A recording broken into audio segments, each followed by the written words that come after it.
The Call of Cthulhu by H.P. Lovecraft. Found among the papers of the late Francis Wayland Thurston of Boston.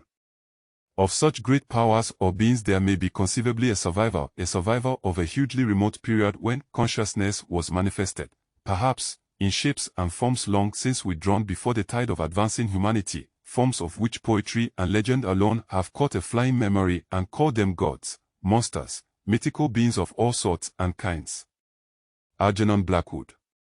I. The horror in clay. The most merciful thing in the world, I think, is the inability of the human mind to correlate all its contents. We live on a placid island of ignorance in the midst of black seas of infinity, and it was not meant that we should voyage far.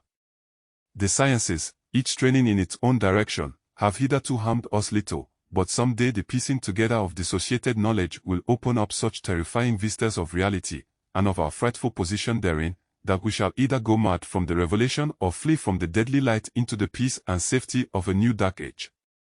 Theosophists have guessed at the awesome grandeur of the cosmic cycle wherein our world and human race form transient incidents. They have hinted at strange survivors in terms which would freeze the blood if not masked by a bland optimism.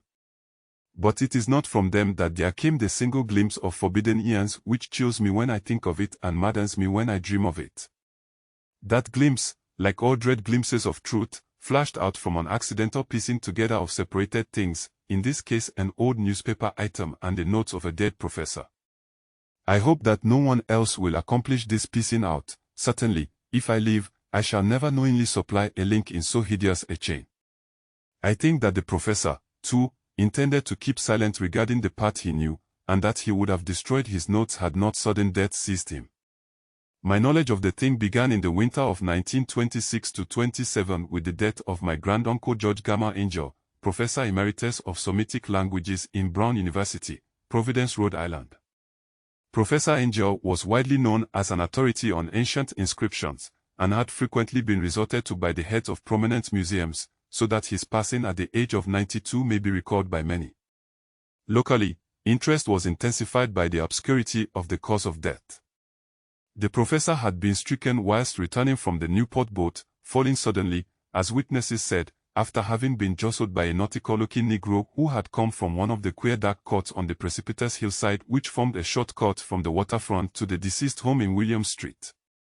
Physicians were unable to find any visible disorder, but concluded after perplexed debate that some obscure lesion of the heart, induced by the brisk ascent of so steep a hill by so elderly a man, was responsible for the end.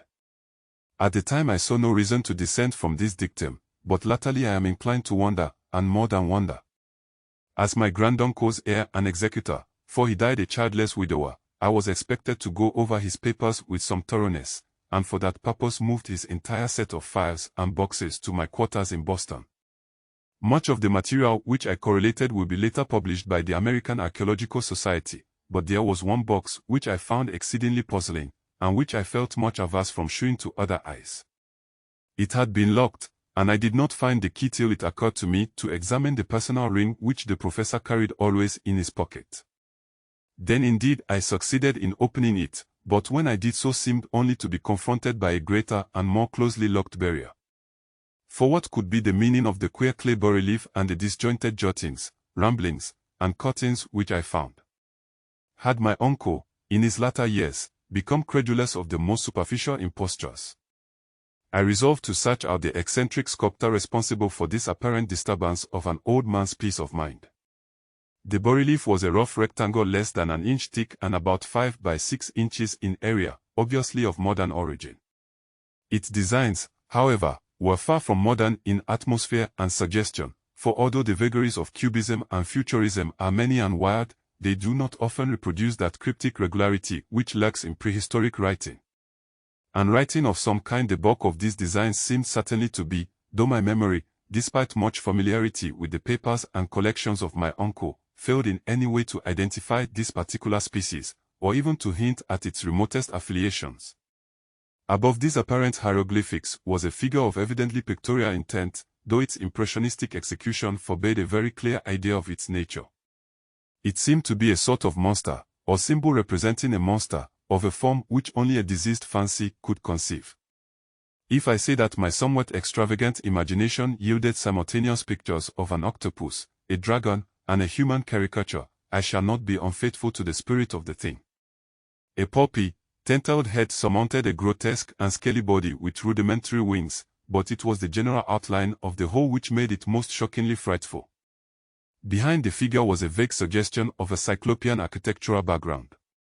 The writing accompanying this oddity was, aside from a stack of press cuttings, in Professor Angle's most recent hand, and made no pretense to literary style. What seemed to be the main document was headed Cthulhu Cult in characters painstakingly printed to avoid the erroneous reading of a word so unheard of.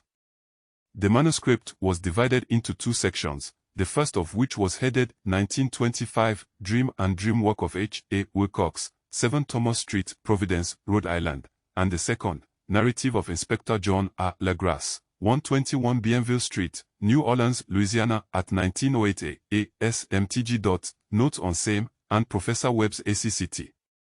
The other manuscript papers were all brief notes, some of them accounts of the queer dreams of different persons, some of them citations from theosophical books and magazines, notably W. Scott Eliot's Atlantis and the Lost Lemuria, and the rest comments on long-surviving secret societies and hidden cults, with references to passages in such mythological and anthropological sourcebooks as Fraser's Golden Bough and Miss Murray's Witch Cult in Western Europe. The cuttings largely alluded to outre mental illnesses and outbreaks of group folly or mania in the spring of 1925. The first half of the principal manuscript told a very peculiar tale. It appears that on March 1, 1925, a thin, dark young man of neurotic and excited aspect had called upon Professor Angel bearing the singular clay bas-relief, which was then exceedingly damp and fresh. His card bore the name of Henry Anthony Wilcox, and my uncle had recognized him as the youngest son of an excellent family slightly known to him, who had latterly been studying sculpture at the Rhode Island School of Design and living alone at the Flordalis building near that institution. Wilcox was a precocious youth of known genius but great eccentricity, and had from childhood excited attention through the strange stories and odd dreams he was in the habit of relating. He called himself psychically hypersensitive, but the state folk of the ancient commercial city dismissed him as merely queer. Never mingling much with his kind, he had dropped gradually from social visibility, and was now known only to a small group of estates from other towns. Even the Providence Art Club, anxious to preserve its conservatism, had found him quite hopeless. On the occasion of the visit, ran the professor's manuscript, the sculptor abruptly asked for the benefit of his host's archaeological knowledge in identifying the hieroglyphics on the bas-relief. He spoke in a dreamy, stilted manner which suggested pose and alienated sympathy, and my uncle showed some sharpness in replying, for the conspicuous freshness of the tablet implied kinship with anything but archaeology. Young Wilcox's rejoinder, which impressed my uncle enough to make him recall and record it verbatim, was of a fantastically poetic cast which must have typified his whole conversation, and which I have since found highly characteristic of him. He said, "It is new, indeed, for I made it last night in a dream of strange cities, and dreams are older than brooding Tyre, or the contemplative Sphinx, or garden-girdled Babylon." It was then that he began that rambling tale which suddenly played upon a sleeping memory and won the fevered interest of my uncle. There had been a slight earthquake tremor the night before, the most considerable felt in New England for some years, and Wilcox's imagination had been keenly affected. Upon retiring, he had had an unprecedented dream of great cyclopean cities of Titan blocks and sky-flung monoliths, all dripping with green ooze and sinister with latent horror. Hieroglyphics had covered the walls and pillars, and from some undetermined point below had come a voice that was not a voice, a chaotic sensation which only fancy could transmute into sound, but which he attempted to render by the almost unpronounceable jumble of letters, Cthulhu. This verbal jumble was the key to the recollection which excited and disturbed Professor Angel. He questioned the sculptor with scientific minuteness, and studied with almost frantic intensity the bas-relief on which the youth had found himself walking, chilled and clad only in his nightclothes, when waking had stolen bewilderingly over him. My uncle blamed his old age, Wilcox afterwards said, for his slowness in recognizing both hieroglyphics and pictorial design. Many of his questions seemed highly out of place to his visitor, especially those which tried to connect the latter with strange cults or societies, and Wilcox could not understand the repeated promises of silence which he was offered in exchange for an admission of membership in some widespread mystical or paganly religious body. When Professor Angel became convinced that the sculptor was indeed ignorant of any cult or system of cryptic lore, he besieged his visitor with demands for future reports of dreams. This bore regular fruit, for after the first interview the manuscript records daily calls of the young man, during which he related startling fragments of nocturnal imagery whose burden was always some terrible cyclopean vista of dark and dripping stone, with a subterranean voice or intelligence shouting monotonously in enigmatical sense impacts uninscribable save as gibberish. The two sounds most frequently repeated are those rendered by the letters Cthulhu and liar. On March 23d, the manuscript continued, Wilcox failed to appear, and inquiries at his quarters revealed that he had been stricken with an obscure sort of fever and taken to the home of his family in Waterman Street. He had cried out in the night, arousing several other artists in the building, and had manifested since then only alternations of unconsciousness and delirium. My uncle at once telephoned the family, and from that time forward kept close watch of the case, calling often at the Thayer Street office of Dr. Toby, whom he learned to be in charge. The youth's febrile mind, apparently, was dwelling on strange things, and the doctor shuddered now and then as he spoke of them. They included not only a repetition of what he had formerly dreamed, but touched wildly on a gigantic thing miles high which walked or lumbered about. He at no time fully described this object, but occasional frantic words, as repeated by Dr. Toby, convinced the professor that it must be identical with the nameless monstrosity he had sought to depict in his dream sculpture. Reference to this object, the doctor added, was invariably a prelude to the young man's subsidence into lethargy. His temperature, oddly enough, was not greatly above normal, but his whole condition was otherwise such as to suggest true fever rather than mental disorder. On April 2nd at about 3 p.m. every trace of Wilcox's malady suddenly ceased. He sat upright in bed, astonished to find himself at home and completely ignorant of what had happened in dream or reality since the night of March 22nd. Pronounced well by his physician, he returned to his quarters in 3 days, but to Professor Angel he was of no further assistance. All traces of strange dreaming had vanished with his recovery, and my uncle kept no record of his night thoughts after a week of pointless and irrelevant accounts of thoroughly usual visions. Here the first part of the manuscript ended, but references to certain of the scattered notes gave me much material for thought, so much, in fact, that only the ingrained skepticism then forming my philosophy can account for my continued distrust of the artist. The notes in question were those descriptive of the dreams of various persons covering the same period as that in which young Wilcox had had his strange visitations. My uncle, it seems, had quickly instituted a prodigiously far-flung body of inquiries amongst nearly all the friends whom he could question without impertinence, asking for nightly reports of their dreams, and the dates of any notable visions for some time past. The reception of his request seems to have been varied, but he must, at the very least, have received more responses than any ordinary man could have handled without a secretary. This original correspondence was not preserved, but his notes formed a thorough and really significant digest.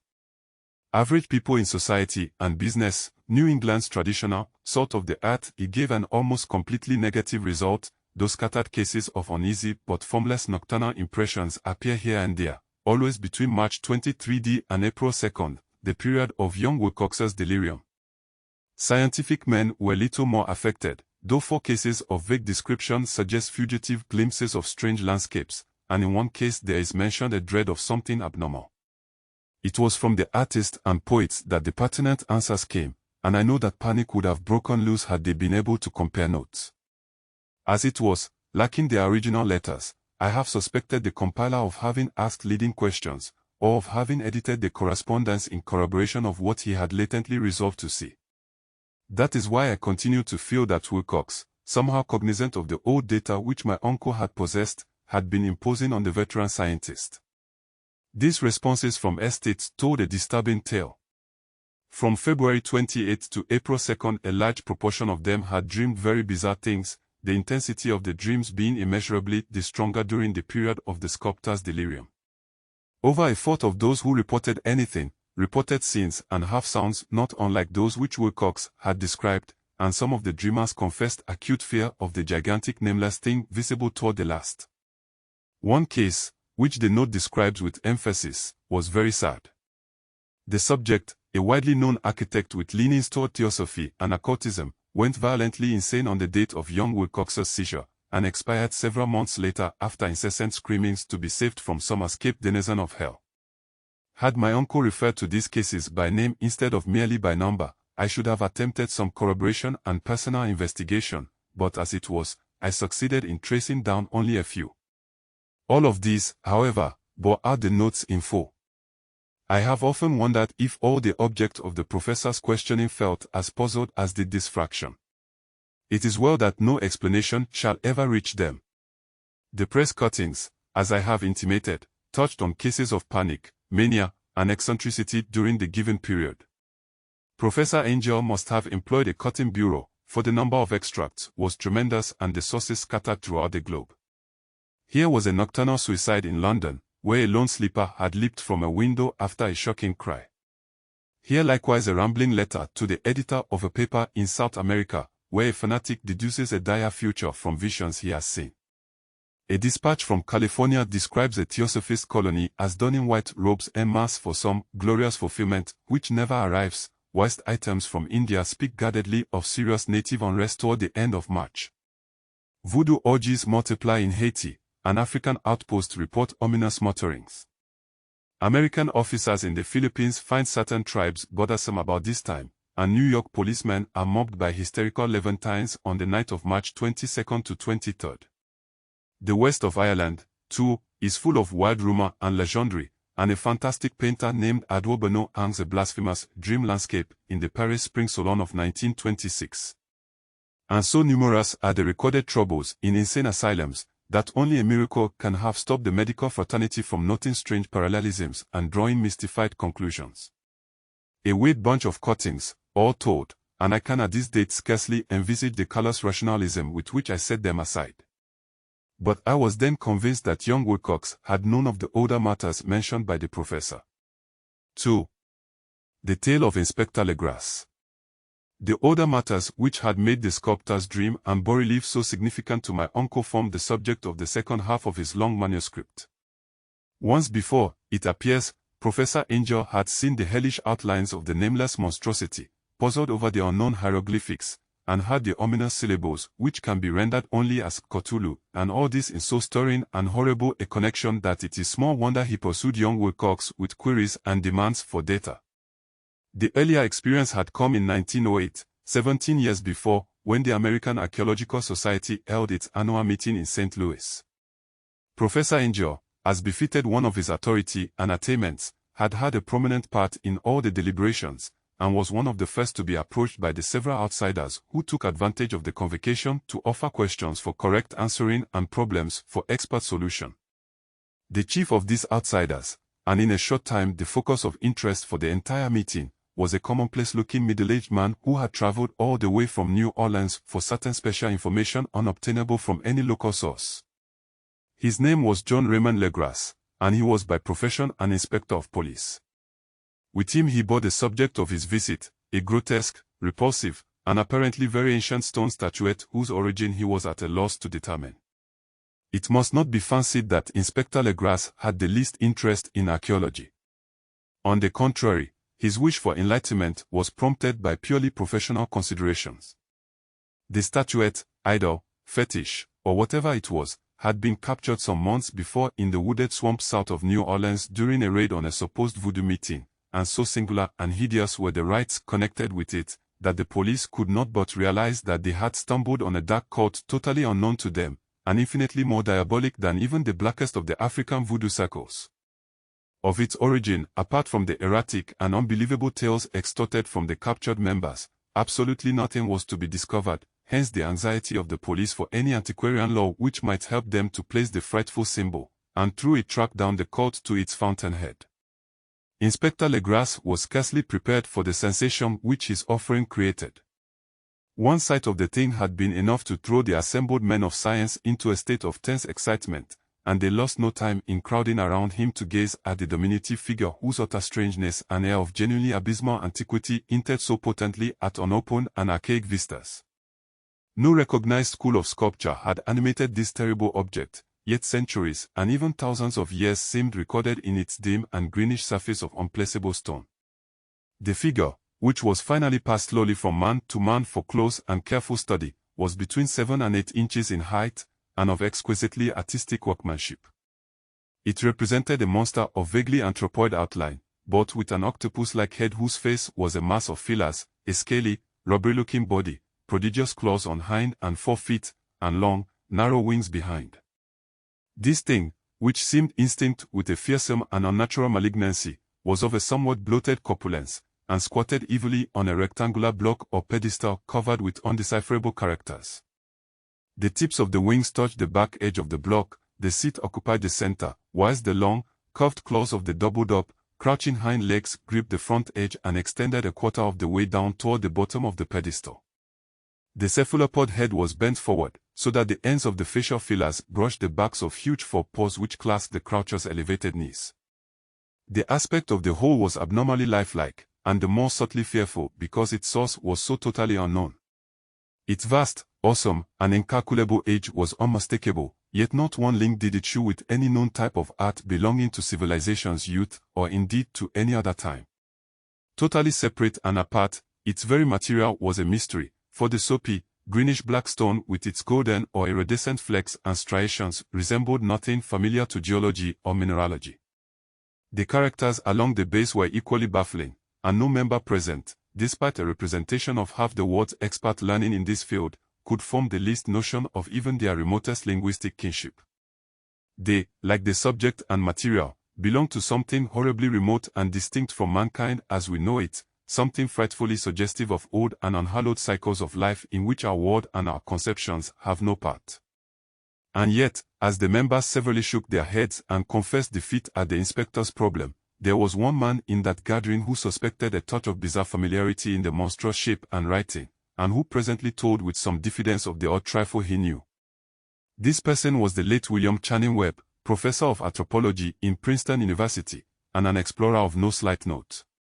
Professor Webb had been engaged, 48 years before, in a tour of Greenland and Iceland in search of some runic inscriptions which he failed to unearth, and whilst high up on the West Greenland coast had encountered a singular tribe or cult of degenerate Eskimo whose religion, a curious form of devil worship, chilled him with its deliberate bloodthirstiness and repulsiveness.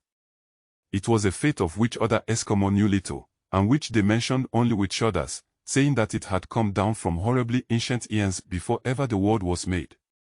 Besides nameless rites and human sacrifices, there were certain queer hereditary rituals addressed to a supreme elder devil or Tonesok, and of this Professor Webb had taken a careful phonetic copy from an aged Angkok or wizard priest, expressing the sounds in Roman letters as best he knew how. But just now of prime significance was the fetish which this cult had cherished, and around which they danced when the aurora leaped high over the ice cliffs. It was, the professor stated, a very crude bas-relief of stone, comprising a hideous picture and some cryptic writing. And so far as he could tell, it was a rough parallel in all essential features of the bestial thing now lying before the meeting. This data, received with suspense and astonishment by the assembled members, proved doubly exciting to Inspector Legras, and he began at once to ply his informant with questions. Having noted and copied an oral ritual among the swamp cult worshippers his men had arrested, he besought the professor to remember as best he might the syllables taken down amongst the diabolist Eskimo. There then followed an exhaustive comparison of details, and a moment of really odd silence when both detective and scientist agreed on the virtual identity of the phrase common to two hellish rituals so many worlds of distance apart. What, in substance, both the Eskimo wizard and the Louisiana swamp priest had chanted to their kindred idols was something very like this, the word divisions being guessed at from traditional breaks in the phrase as chanted aloud. Piechenglui mglw naf Cthulhu Layogonegofte.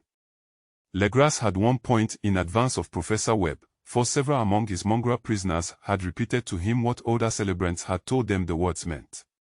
This text, as given, ran something like this. In his house at Rulaya dead Cthulhu waits dreaming. And now, in response to a general and urgent demand, Inspector Legras related as fully as possible his experience with the swamp worshippers, telling a story to which I could see my uncle attach profound significance.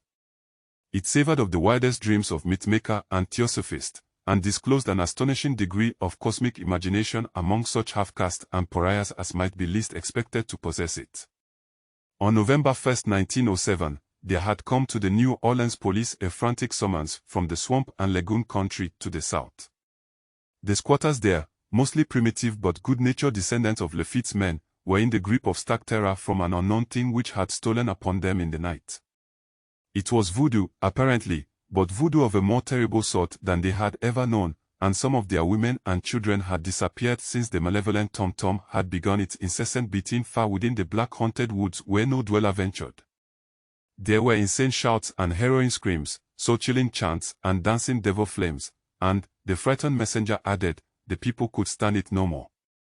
So a body of 20 police, filling 2 carriages and an automobile, had set out in the late afternoon with the shivering squatter as a guide. At the end of the passable road they alighted, and for miles splashed on in silence through the terrible cypress woods where they never came. Ugly roots and malignant hanging nooses of Spanish moss beset them, and now and then a pile of dank stones or fragment of a rotting wall intensified by its hint of morbid habitation, a depression which every malformed tree and every fungus islet combined to create. At length the squatter settlement, a miserable huddle of huts, hove in sight, and hysterical dwellers ran out to cluster around the group of bobbing lanterns. The muffled beat of tom-toms was now faintly audible far, far ahead, and a curdling shriek came at infrequent intervals when the wind shifted. A reddish glare, too, seemed to filter through the pale undergrowth beyond endless avenues of forest night. Reluctant even to be left alone again, each one of the cowed squatters refused point-blank to advance another inch toward the scene of unholy worship, so Inspector Legras and his 19 colleagues plunged on unguided into black arcades of horror that none of them had ever trod before. The region now entered by the police was one of traditionally evil repute, substantially unknown and untraversed by white men. There were legends of a hidden lake unglimpsed by mortal sight, in which dwelt a huge, formless white polypus stained with luminous eyes, and squatters whispered that bat-winged devils flew up out of caverns in inner earth to worship it at midnight. They said it had been there before d'Iberville, before LaSalle, before the Indians, and before even the wholesome beasts and birds of the woods. It was nightmare itself, and to see it was to die. But it made men dream, and so they knew enough to keep away. The present voodoo orgy was, indeed, on the merest fringe of this abhorred area, but that location was bad enough, hence perhaps the very place of the worship had terrified the squatters more than the shocking sounds and incidents. Only poetry or madness could do justice to the noises heard by Legras' men as they plowed on through the black morass toward the red glare and the muffled tom-toms. There are vocal qualities peculiar to men, and vocal qualities peculiar to beasts, and it is terrible to hear the one when the source should yield the other.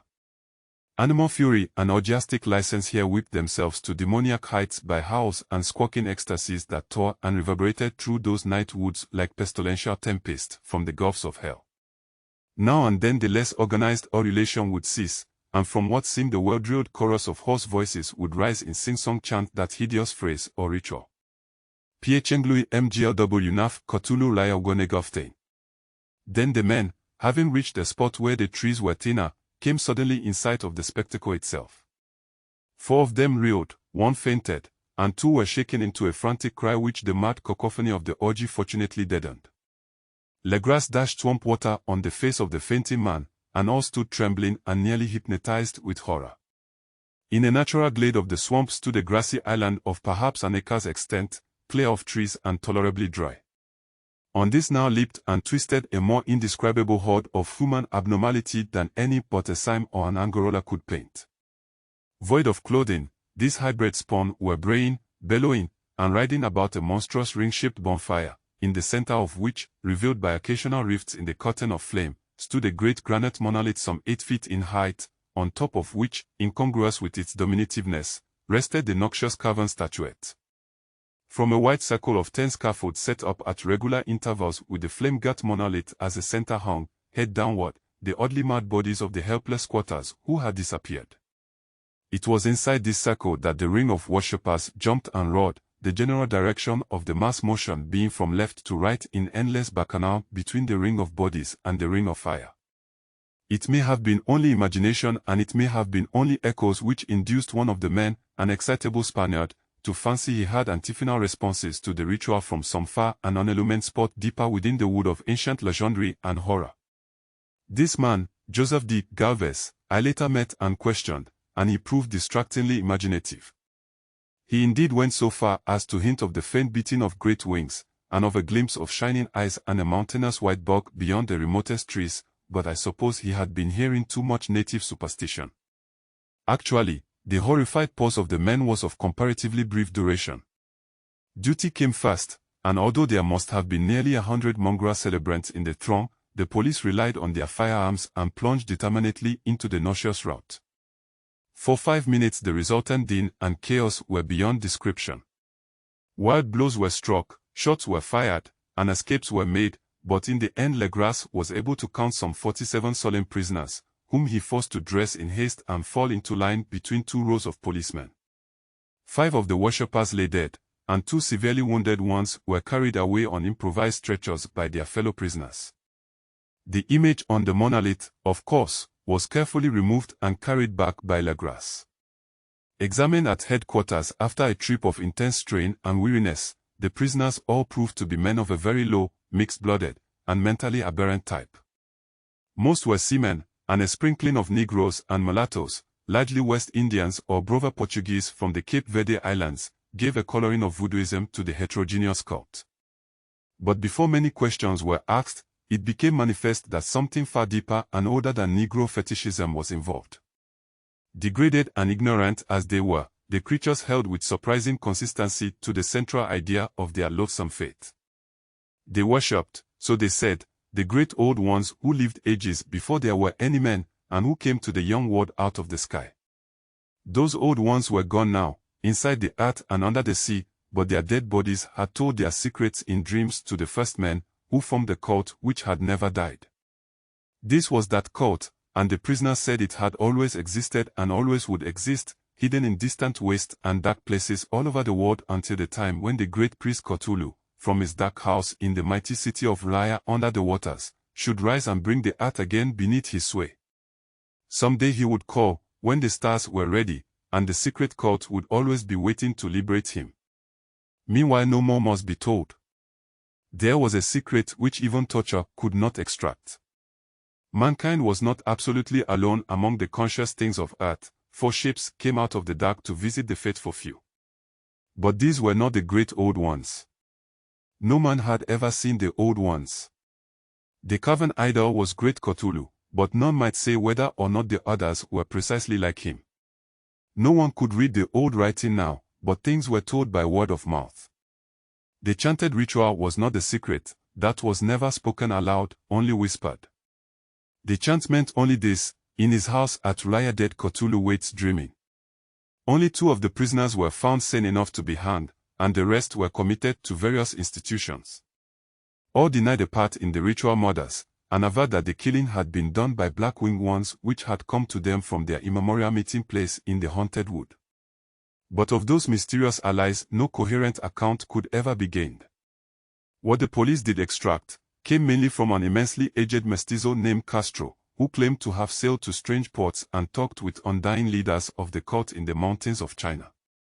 Old Castro remembered bits of hideous legend that paled the speculations of Theosophist and made man and the world seem recent and transient indeed. There had been eons when other things ruled on the earth, and they had had great cities.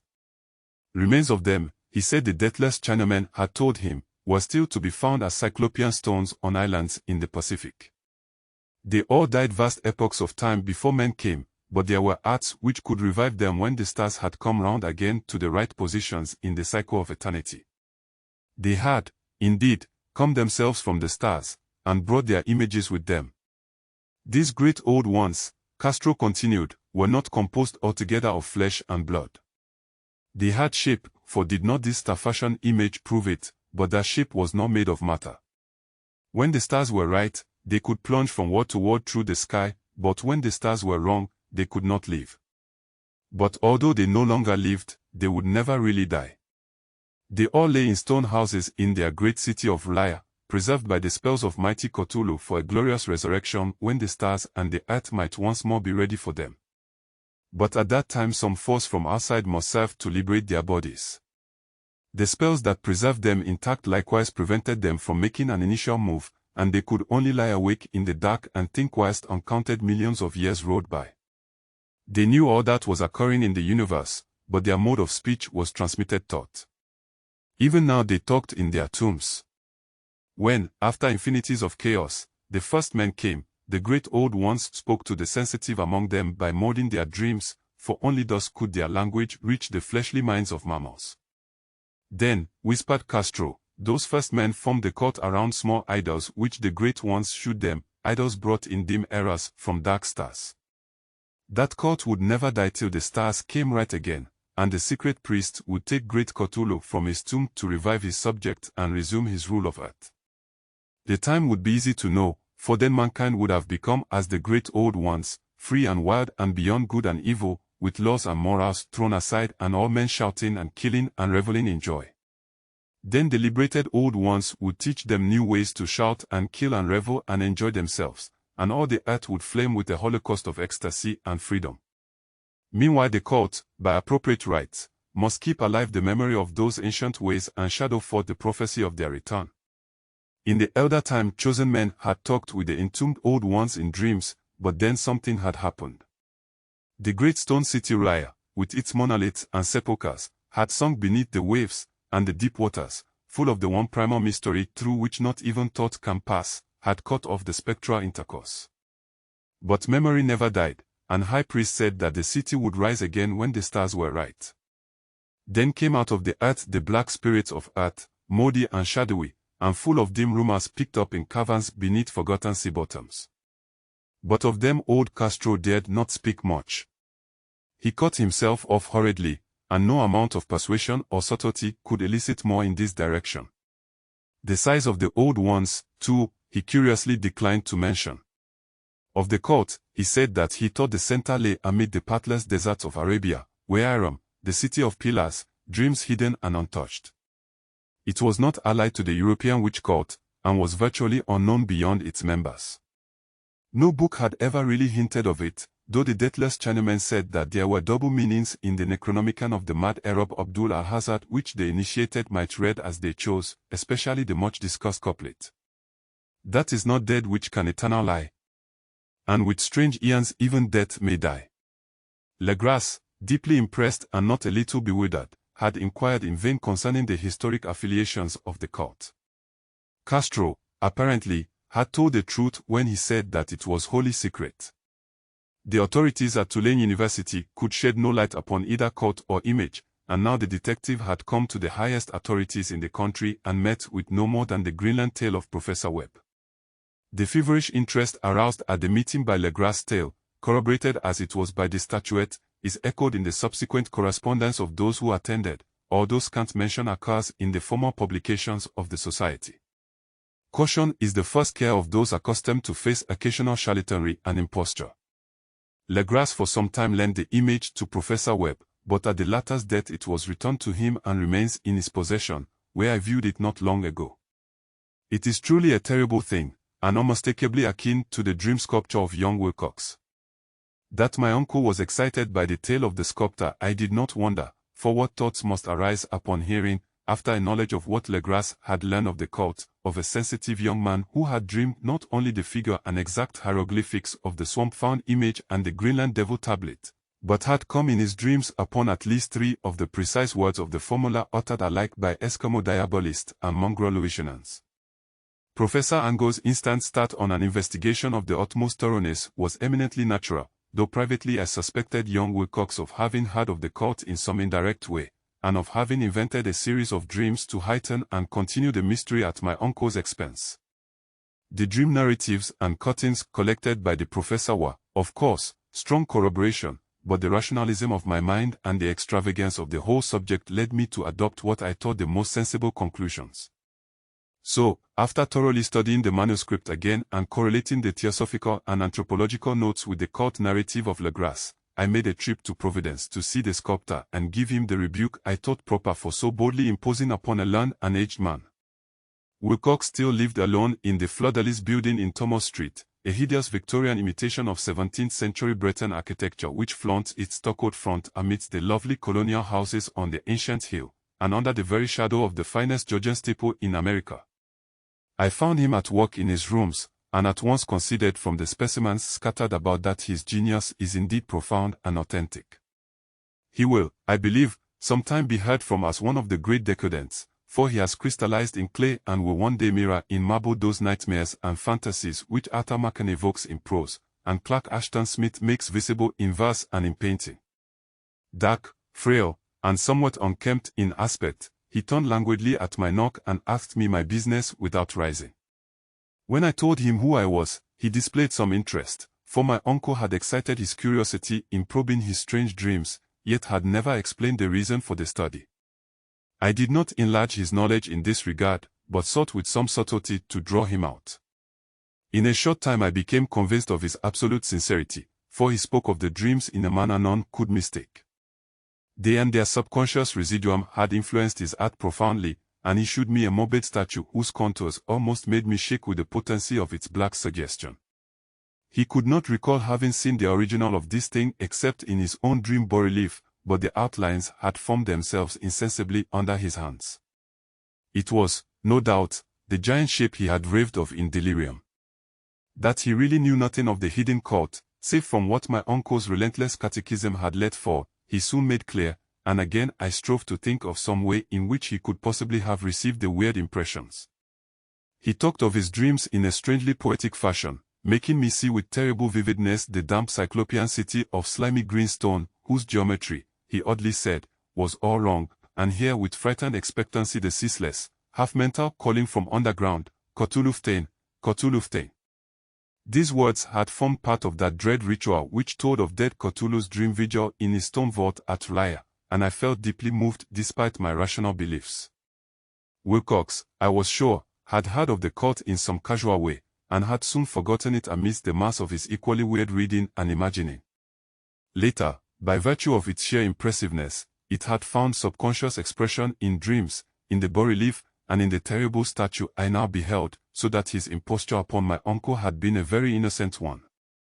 The youth was of a type, at once slightly affected and slightly ill-mannered, which I could never like, but I was willing enough now to admit both his genius and his honesty. I took leave of him amicably, and wished him all the success his talent promises. The matter of the cult still remained to fascinate me, and at times I had visions of personal fame from researches into its origin and connections. I visited New Orleans, talked with Legras and others of that old-time raiding party, saw the frightful image, and even questioned such of the mongrel prisoners as still survived. Old Castro, unfortunately, had been dead for some years. What I now heard so graphically at first hand, though it was really no more than a detailed confirmation of what my uncle had written, excited me afresh, for I felt sure that I was on the track of a very real, very secret, and very ancient religion whose discovery would make me an anthropologist of note. My attitude was still one of absolute materialism, as I wish it still were, and I discounted with almost inexplicable perversity the coincidence of the dream notes and odd cuttings collected by Professor Angel.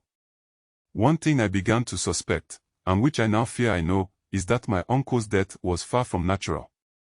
He fell on a narrow hill street leading up from an ancient waterfront swarming with foreign mongrels, after a careless push from a Negro sailor.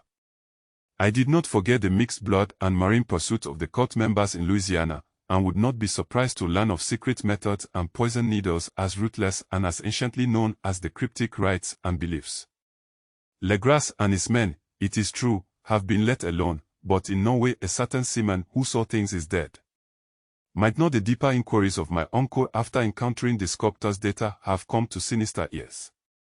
I think Professor Angel died because he knew too much, or because he was likely to learn too much. Whether I shall go as he did remains to be seen, for I have learned much now. 3. The madness from the sea. If heaven ever wishes to grant me a boon, it will be a total effacing of the result of a mere chance which fixed my eye on a certain stray piece of shelf paper.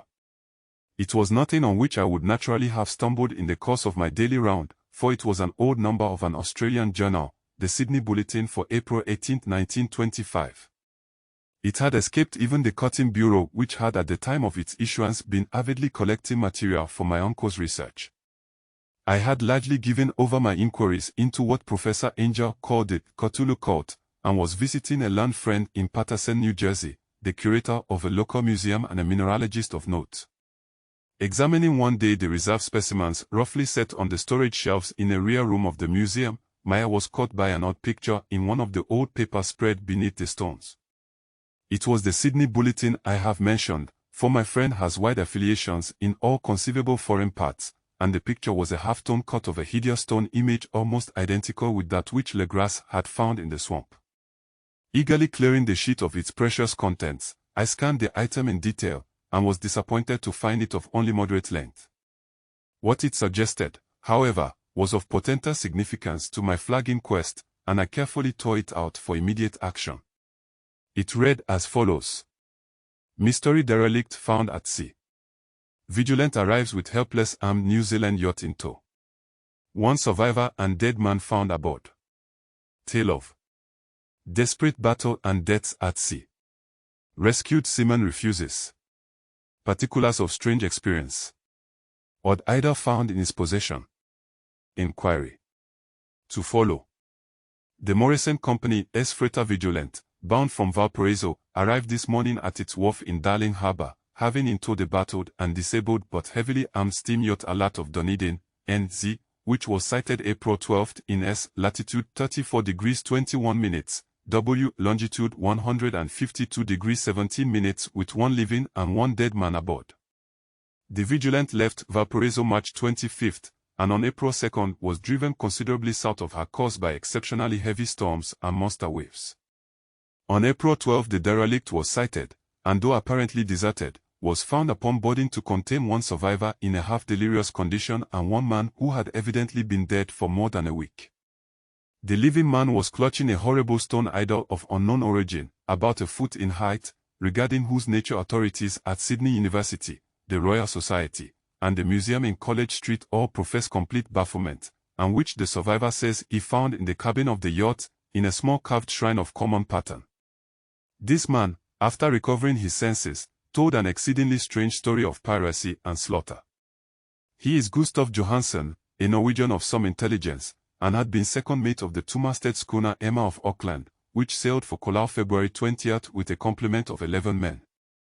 The Emma, he says, was delayed and thrown widely south of her course by the great storm of March 1st, and on March 22nd, in S. latitude 49 degrees 51 minutes, W. longitude 128 degrees 34 minutes, encountered the Alert, manned by a queer and evil-looking crew of connoisseurs and half-castes.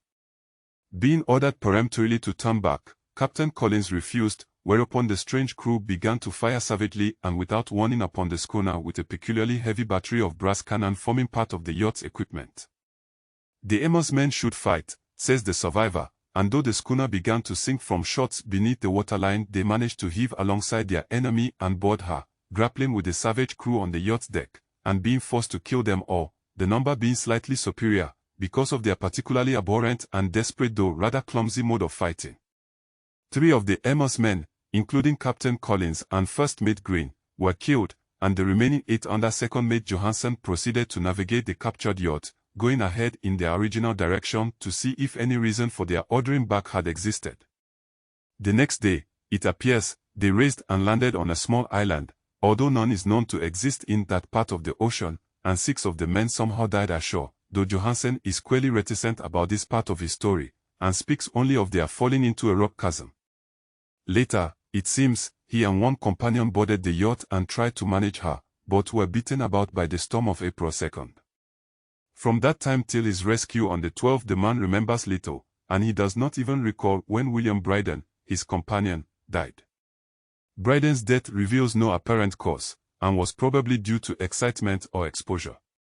Cable advices from Dunedin report that the Alert was well known there as an island trader, and bore an evil reputation along the waterfront. It was owned by a curious group of half-castes whose frequent meetings and night trips to the woods attracted no little curiosity, and it had set sail in great haste just after the storm and earth tremors of March 1st. Our Auckland correspondent gives the Emma and her crew an excellent reputation, and Johansen is described as a sober and worthy man. The Admiralty will institute an inquiry on the whole matter beginning tomorrow, at which every effort will be made to induce Johansen to speak more freely than he has done hitherto. This was all, together with the picture of the hellish image, but what a train of ideas it started in my mind. Here were new treasuries of data on the Cthulhu cult, and evidence that it had strange interest at sea as well as on land. What motive prompted the hybrid crew to order back the Emma as they sailed about with their hideous idol? What was the unknown island on which 6 of the Emma's crew had died, and about which the mate Johansen was so secretive? What had the Vice-Admiralty's investigation brought out, and what was known of the noxious cult in Dunedin? And most marvelous of all, what deep and more than natural linkage of dates was this which gave a malign and now undeniable significance to the various turns of events so carefully noted by my uncle? March 1st, our February 28th, according to the international date line, the earthquake and storm had come.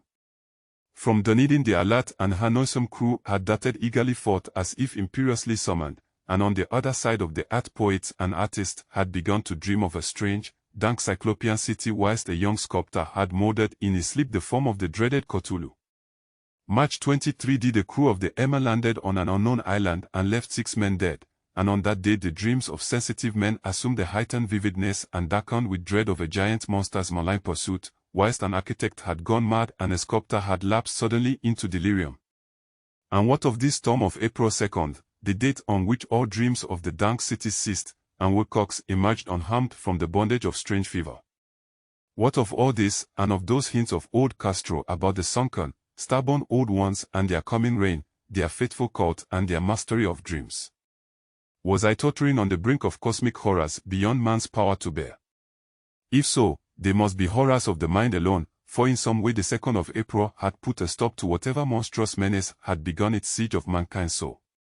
That evening, after a day of hurried cabling and arranging, I bade my host adieu and took a train for San Francisco. In less than a month I was in Dunedin, where, however, I found that little was known of the strange cult members who had lingered in the old sea taverns. Waterfront scum was far too common for special mention, though there was vague talk about one inland trip these mongrels had made, during which faint drumming and red flame were noted on the distant hills. In Auckland I learned that Johansen had returned with yellow hair turned white after a perfunctory and inconclusive questioning at Sydney, and had thereafter sold his cottage in West Street and sailed with his wife to his old home in Oslo.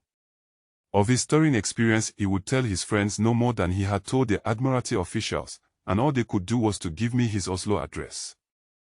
After that I went to Sydney and talked profitlessly with seamen and members of the Vice-Admiralty Court. I saw the alert, now sold and in commercial use, at Circular Quay in Sydney Cove, but gained nothing from its non-committal bulk. The crouching image with its cuttlefish head, dragon body, scaly wings, and hieroglyph pedestal, was preserved in the museum at Hyde Park, and I studied it long and well, finding it a thing of balefully exquisite workmanship, and with the same utter mystery, terrible antiquity, and unearthly strangeness of material which I had noted in Legras' smaller specimen. Geologists, the curator told me, had found it a monstrous puzzle, for they vowed that the world held no rock like it. Then I thought with a shudder of what old Castro had told Legras about the primal great ones. They had come from the stars, and had brought their images with them. Shaken with such a mental revolution as I had never before known, I now resolved to visit mate Johansen in Oslo. Sailing for London, I re-embarked at once for the Norwegian capital, and one autumn day landed at the trim wharves in the shadow of the Egeberg. Johansen's address, I discovered, lay in the old town of King Harald Hardrada, which kept alive the name of Oslo during all the centuries that the greater city masqueraded as Christiana. I made the brief trip by taxicab, and knocked with palpitant heart at the door of a neat and ancient building with plastered front. A sad-faced woman in black answered my summons, and I was stung with disappointment when she told me in halting English that Gustav Johansen was no more. He had not survived his return, said his wife, for the doings at sea in 1925 had broken him.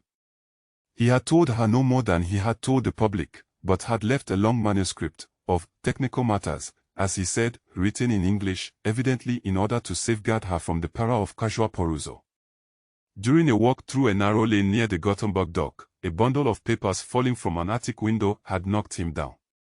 2 Lascar sailors at once helped him to his feet, but before the ambulance could reach him he was dead. Physicians found no adequate cause for the end, and laid it to heart trouble and a weakened constitution. I now felt gnawing at my vitals that dark terror which would never leave me till I, too, I'm at rest, accidentally or otherwise. Persuading the widow that my connection with her husband's technical matters was sufficient to entitle me to his manuscript, I bore the document away and began to read it on the London boat. It was a simple, rambling thing, a naive sailor's effort at a post-facto diary, and strove to record day by day that last awful voyage. I cannot attempt to transcribe it verbatim in all its cloudiness and redundance, but I will tell its gist enough to show why the sound of the water against the vessel's sides became so unendurable to me that I stopped my ears with cotton. Johansen, thank God, did not know quite all, even though he saw the city and the thing, but I shall never sleep calmly again when I think of the horrors that lag ceaselessly behind life in time and in space, and of those unhallowed blasphemies from elder stars which dream beneath the sea, known and favored by a nightmare court ready and eager to lose them on the world whenever another earthquake shall heave their monstrous stone city again to the sun and air. Johansen's voyage had begun just as he told it to the Vice Admiralty. The Emma, in ballast, had cleared Auckland on February 20th, and had felt the full force of that earthquake-born tempest which must have heaved up from the sea bottom the horrors that filled men's dreams. Once more under control, the ship was making good progress when held up by the Alert on March 22nd, and I could feel the mate's regret as he wrote of her bombardment and sinking. Of the swarthy caught fins on the Alert he speaks with significant horror.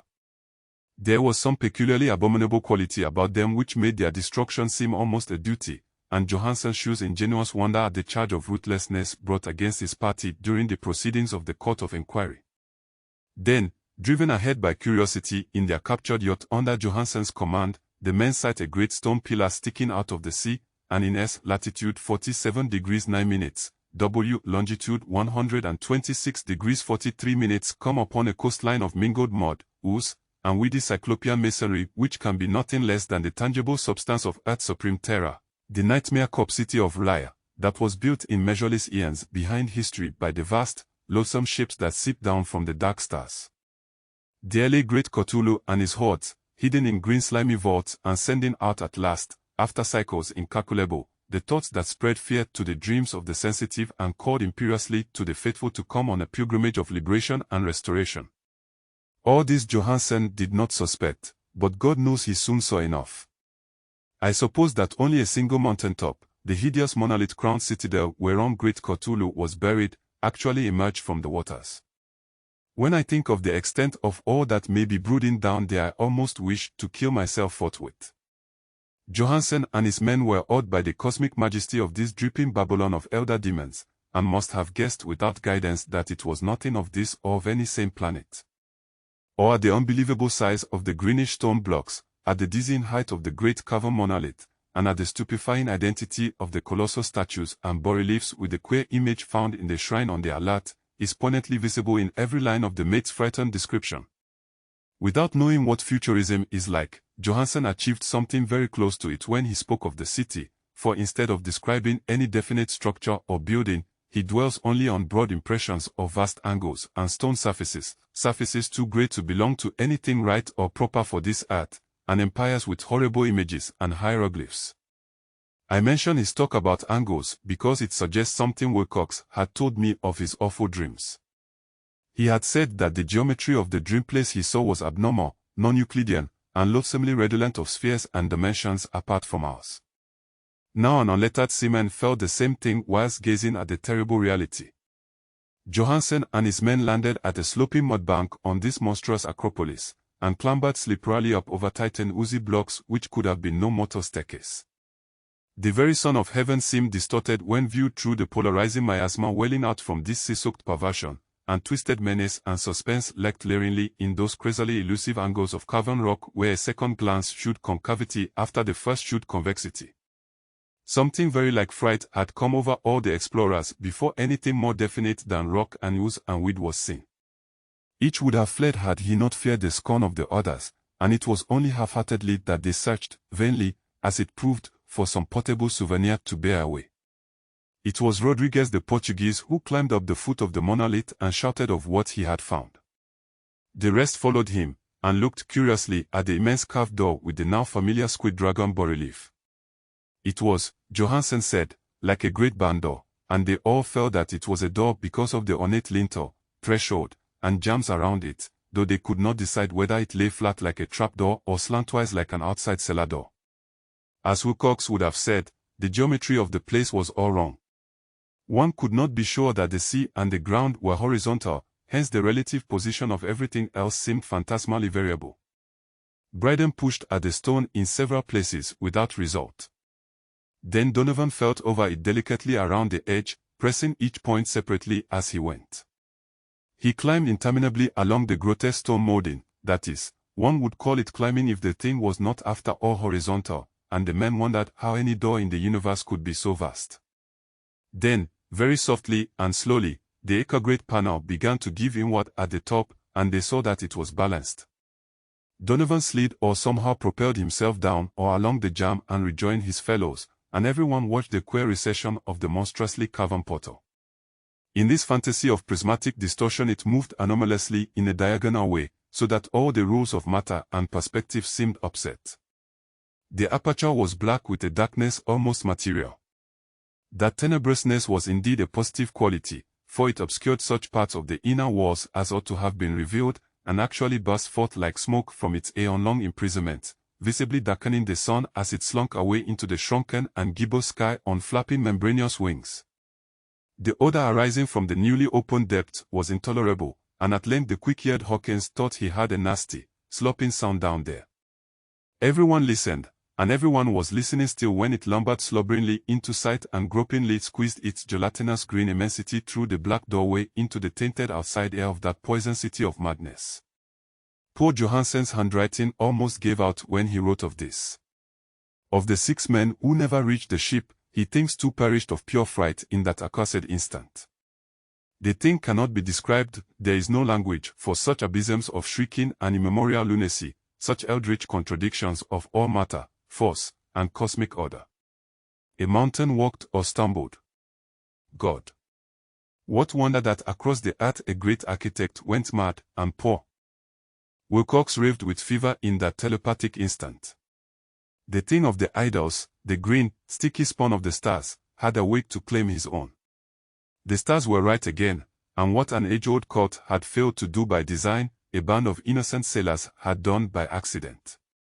After vigintillions of years great Cthulhu was loose again, and ravening for delight. 3 men were swept up by the flabby claws before anybody turned. God rest them, if there be any rest in the universe. They were Donovan, Guerrera, and Angstrom. Parker slipped as the other 3 were plunging frenziedly over endless vistas of green-crusted rock to the boat, and Johansen swears he was swallowed up by an angle of masonry which shouldn't have been there, an angle which was acute, but behaved as if it were obtuse. So only Bryden and Johansen reached the boat, and pulled desperately for the alert as the mountainous monstrosity flopped down the slimy stones and hesitated floundering at the edge of the water. Steam had not been suffered to go down entirely, despite the departure of all hands for the shore, and it was the work of only a few moments of feverish rushing up and down between wheel and engines to get the alert underway. Slowly, amidst the distorted horrors of that indescribable scene, she began to churn the little waters, whilst on the masonry of that channel shore that was not of earth the titan thing from the star slavered and gibbered like Polypheme cursing the fleeing ship of Odysseus. Then, bolder than the storied Cyclops, great Cthulhu slid greasily into the water and began to pursue with vast wave-raising strokes of cosmic potency. Bryden looked back and went mad, laughing shrilly as he kept on laughing at intervals till death found him one night in the cabin whilst Johansen was wandering deliriously. But Johansen had not given out yet. Knowing that the thing could surely overtake the alert until steam was fully up, he resolved on a desperate chance, and, setting the engine for full speed, ran lightning-like on deck and reversed the wheel. There was a mighty eddying and foaming in the noisome brine, and as the steam mounted higher and higher the brave Norwegian drove his vessel head-on against the pursuing jelly which rose above the unclean froth like the stern of a Daman galleon. The awful squid head with riding feelers came nearly up to the bowsprit of the sturdy yacht, but Johansen drove on relentlessly. There was a bursting as of an exploding bladder, a slushy nastiness as of a cloven sunfish, a stench as of 1,000 open graves, and a sound that the chronicler would not put on paper. For an instant the ship was befouled by an acrid and blinding green cloud, and then there was only a venomous seething astern, where, God in heaven, the scattered plasticity of that nameless sky spawn was nebulously recombining in its hateful original form, whilst its distance widened every second as the alert gained impetus from its mounting steam. That was all. After that, Johansen only brooded over the idol in the cabin and attended to a few matters of food for himself and the laughing maniac by his side. He did not try to navigate after the first bold flight, for the reaction had taken something out of his soul. Then came the storm of April 2nd, and a gathering of the clouds about his consciousness. There is a sense of spectral whirling through liquid gulfs of infinity, of dizzying rides through reeling universes on a comet's tail, and of hysterical plunges from the pit to the moon and from the moon back again to the pit, all livened by a caconating chorus of the distorted, hilarious elder gods and the green, bat-winged mocking imps of Tartarus. Out of that dream came rescue, the Vigilant, the Vice-Admiralty Court, the streets of Dunedin, and the long voyage back home to the old house by the Egeberg. He could not tell, they would think him mad. He would write of what he knew before death came, but his wife must not guess. Death would be a boon if only it could blot out the memories. That was the document I read, and now I have placed it in the tin box beside the bas-relief and the papers of Professor Angel. With it shall go this record of mine, this test of my own sanity, wherein is pieced together that which I hope may never be pieced together again. I have looked upon all that the universe has to hold of horror, and even the skies of spring and the flowers of summer must ever afterward be poison to me. But I do not think my life will be long. As my uncle went, as poor Johansen went, so I shall go. I know too much, and the cult still lives. Cthulhu still lives, too, I suppose, again in that chasm of stone which has shielded him since the sun was young.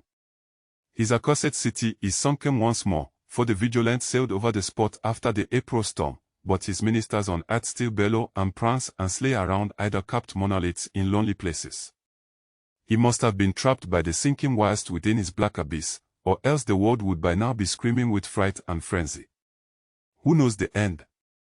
What has risen may sink, and what has sunk may rise. Loathsomeness waits and dreams in the deep, and decay spreads over the tottering cities of men. A time will come, but I must not and cannot think. Let me pray that, if I do not survive this manuscript, my executors may put caution before audacity and see that it meets no other eye.